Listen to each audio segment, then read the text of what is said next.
Local residents describe the experience as day turning to night as visibility dropped to just a few meters.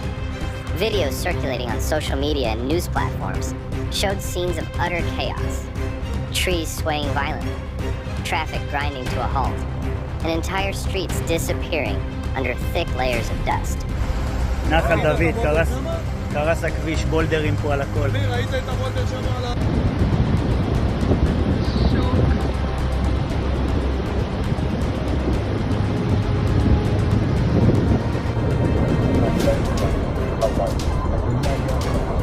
תסתכל בגבול! יואו, דיברסיה! תראה בגבול!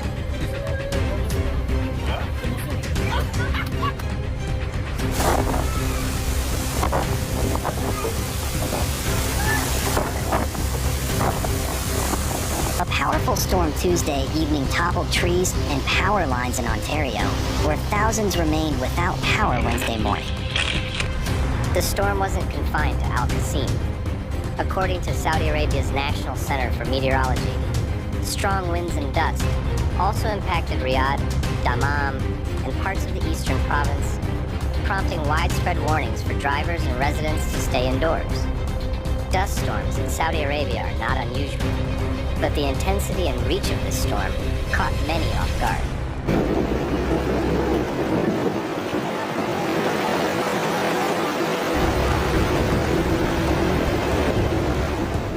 According to the Israel Meteorological Service, abnormal volumes of rain fell in an incredibly short span of time.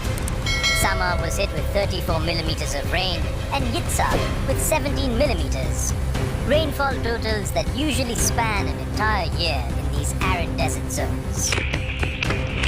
A Hydro One outage update indicated more than 55,000 customers were without power. The provincial utility said damaged trees on power lines and broken poles were part of the damage crews were assessing. Environment Canada had warned of damaging winds, large hail, and heavy rains ahead of the severe thunderstorm.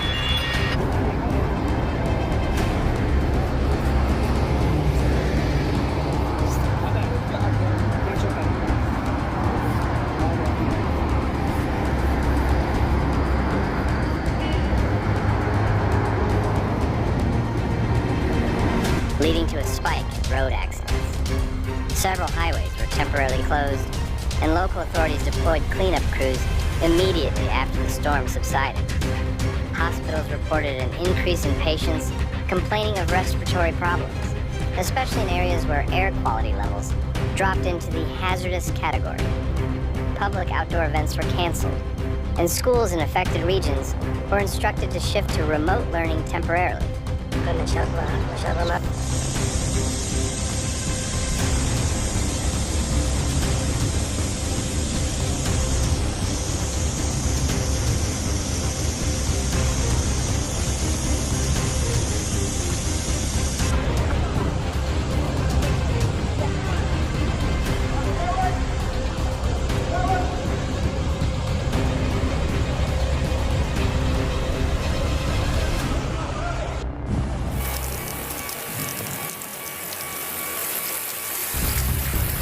The city's infrastructure stood no chance. Overflowing wadis and raging streams tore through the Negev and the Dead Sea region. Roads turned to rivers, cars disappeared underwater, and terrified residents were left stranded as nature's fury engulfed Dimona and nearby towns. Local utilities were reporting that about 500 customers were still without power in Toronto and around 350 in Ottawa, but the numbers were coming down Wednesday. The storm also toppled some trees and hydro poles in Hamilton on Tuesday afternoon.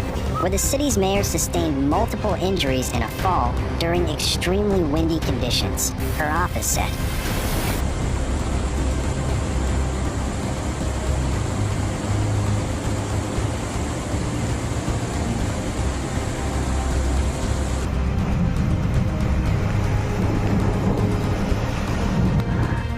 Flood warning has been issued for multiple areas of Douglas County, according to a press release from the Douglas County Sheriff's Office. Avoid flood-prone areas including rivers and creeks. The press release states, "Do not attempt to cross high water. It is recommended that residents shelter in place so long as it is safe to do so. Evacuate if you feel it is unsafe to remain. Travel only if necessary. Monitor official sources for updates. The shelters are available to anyone who has been evacuated from their home due to flooding. Several of Roseburg streets have been closed. There is water all over the place. In some cases, roads are extremely overflooded," said Douglas County Sheriff's Office Under Sheriff LT Brad Odell. "We are recommending everyone stay home.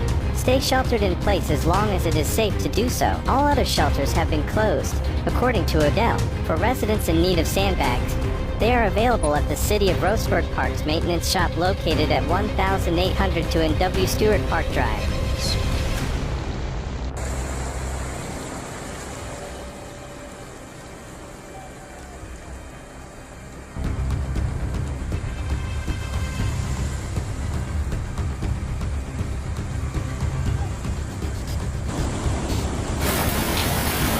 Mayor Andrea Horwath fell on the stairs outside City Hall and was undergoing surgery for a broken wrist on Wednesday morning.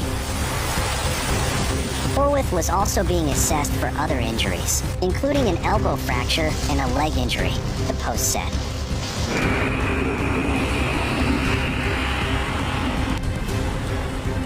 And authorities warn, this may only be the beginning. The storm is far from over. Thunder continues to rumble across the skies. Hail crashes against rooftops. And the rain, cold, relentless, refuses to stop. The temperature has plummeted to an unseasonably low 19 degrees Celsius, adding to the growing sense of danger.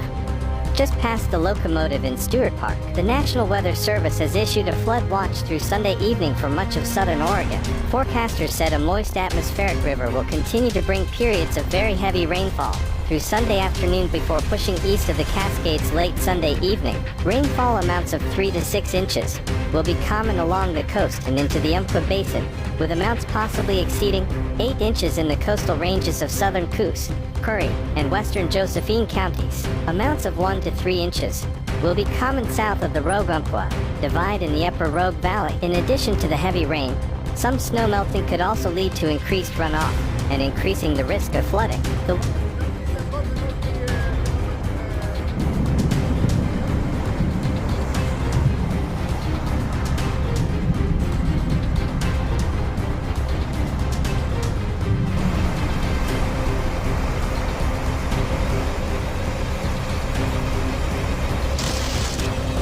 Tuesday's storm arrived about a month after a severe ice storm caused sweeping damage in Ontario and parts of Quebec.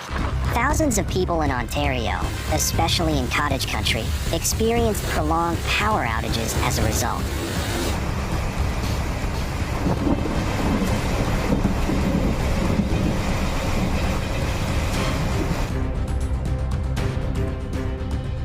The watch area includes central Douglas County and its eastern foothills, Josephine and Jackson counties, and the south central Oregon coast, Lane, Douglas County, or the weekend storm that hit most of western Oregon caused major flooding in areas near flowing waterways, especially rivers in both Lane and Douglas County. Moyer Daniels and many other residents of the Woodland Creek apartments spent the early morning walking in feet of water, located in Eugene and within a few hundred feet of Amazon Creek.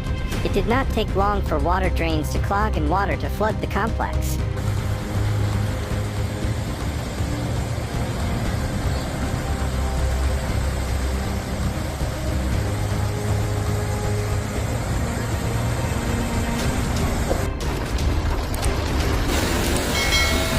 Initial estimates show the ice storm caused $342 million in insured damage, the Insurance Bureau of Canada said in a news release Wednesday.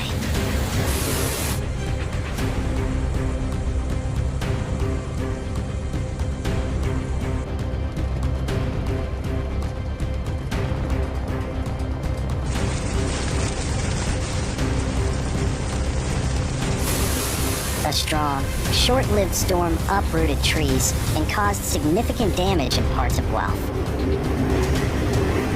Environment Canada put out a special weather statement Tuesday afternoon, warning of the potential for damaging winds and hail as a storm blew through parts of southern Ontario. By 8 p.m., the statements had ended, but evidence of the storm was clear to see.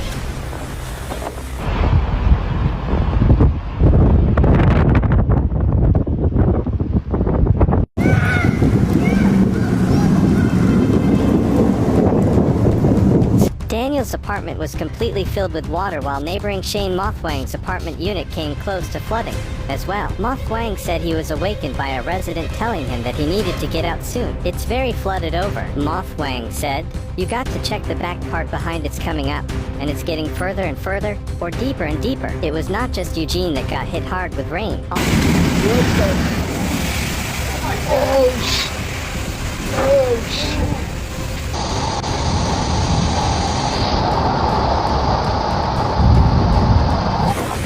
The winds were gusting to 70 kilometers per hour, perhaps even 80 kilometers per hour, for much of the afternoon in the Guelph area. Rob Kuhn, severe weather meteorologist with Environment and Climate Change Canada, said.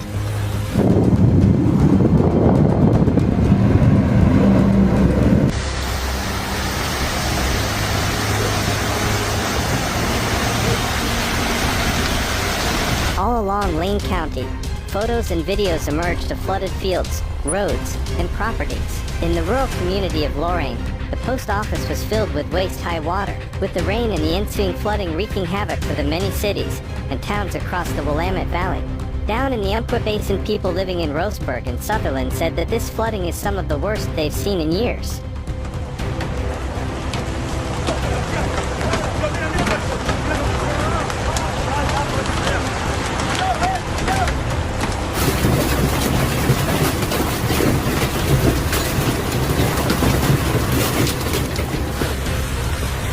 Then a line of thunderstorms associated with a strong cold front came through between 5 p.m. and 6 p.m., and those storms brought even stronger winds with gusts likely between 90 kilometers per hour and 100 kilometers per hour.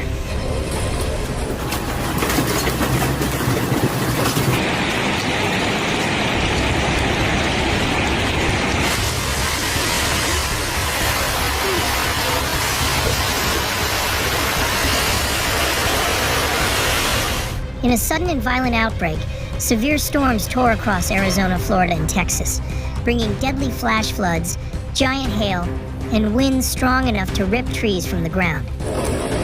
He said the storm did not last long, but it was powerful. The intense part of the storm was maybe 5 minutes. The storms themselves were racing east at about 80 kilometers per hour to 90 kilometers per hour, so when you did get hit, it was very sudden. And then once the storms formed into a line, At least 2 lives were lost, including a 10-year-old girl. Homes were shattered and entire communities were left reeling. As the damage mounts, experts are asking, is this the new normal weather in the USA? Canon Mock was at a lockout spot overlooking the Umpqua River as trees and forest debris flowed down Winchester Dam. Mock said he has lived in Roseburg his whole life and cannot remember a time in which so much flooding occurred in the city. It's pretty crazy to see it like this. It's probably a record rainfall right now. But yeah, like I said, this is astronomical. It's pretty impressive, really, Mock said. The Umpqua River was literally roaring as neighbors tried to catch a glimpse at such a rare sight. But across town, residents were either loading up on sandbags or watching their property slip beneath the water line. Sean Long's property run up against Deer Creek, which has been overflowing. Long said his wife, who has lived at the home since the 1980s, cannot remember a time in which Deer Creek flooded to this scale. the line was pushing southeast at about 40 kilometers per hour, Kuhn said. According to Northern Tornadoes Project, a team based out of Western University that investigates severe weather, they received many reports from across southern Ontario of scattered damaging winds, none related to tornadoes so far. Within minutes, water began rising fast. Streets filled, neighborhoods disappeared beneath the surge, and the desert's usual stillness gave way to chaos. Residents scrambled to document the horror as it unfolded. One now viral video captured a recycling bin being swept down a flooded street, driven by surging waters and accompanied by relentless hail. The scene played out like a surreal dream, hail pounding the surface, while floodwaters tore through yards and roadways. Don't forget to subscribe to our channel to stay informed about the latest developments.